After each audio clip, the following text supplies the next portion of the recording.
Friends, welcome back to PT career. ప్రచారం జరుగుతున్నట్టు నిజంగా గ్యాస్ కొరుతుందా లేదా అని తెలుసుకోవడానికి దగ్గరలో ఉన్నటువంటి గ్యాస్ గోడౌన్కి వెళ్ళడం జరిగింది. నిజం చెప్పాలంటే గ్యాస్ కొరత అయితే నిజంగానే ఉంది. కాబట్టి కొంచెం జాగ్రత్తగా వాడండి, కొంచెం పొదుపుగా అయితే వాడండి. ఎందుకంటే గ్యాస్ కొరత చాలా అధికంగానే ఉన్నట్టు తెలుస్తుంది. బుక్ చేసుకున్న వారు కూడా 10 రోజులు ఆగి రమ్మని చెప్తూ ఉన్నారు అన్నమాట ఇక్కడ సిబ్బంది వారు. సో కొంచెం పొదుపుగా వాడండి. రైస్ ఇవన్నీ కూడా కొంచెం రైస్ కుక్కర్లో వండే ప్రయత్నం అయితే చేయండి. గ్యాస్ కొంచెం ఆదా చేసుకోండి. కొన్ని రోజులు ఇబ్బందులు అయితే తప్పవు, కాకపోతే దీనికి భయపడాల్సిన అవసరం లేదు.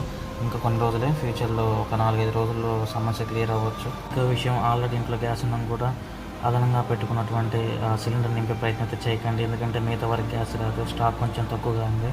గవర్నమెంట్ అయితే భయపడదని చెప్తుంది. ఒకవేళ మీరు భయపడ్డా కానీ మీ భయంతో బిజినెస్ చేస్తుందన్నమాట ఈ సమాజం.